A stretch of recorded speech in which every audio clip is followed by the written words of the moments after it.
face Goliath.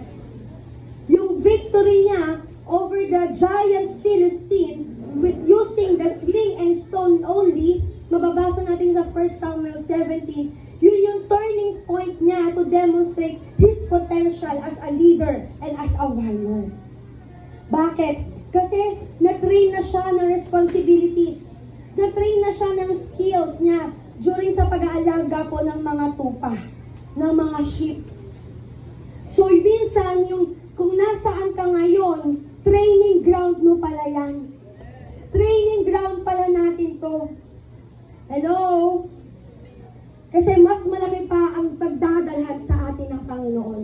So, huwag natin baliwalain yung mga trainings na ginagawa sa atin ng Lord. So, David approached King Saul.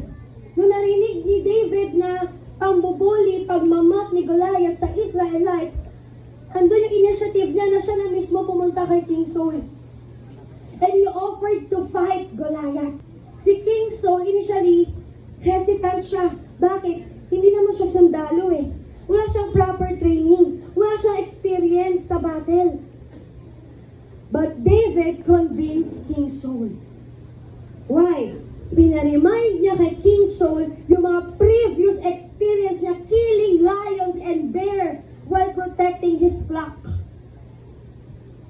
And you know, and pag nanalo siya doon, he will give all the credits sa Panginoon. So church, do not fear to face challenges. Do not fear to face Goliaths in our life.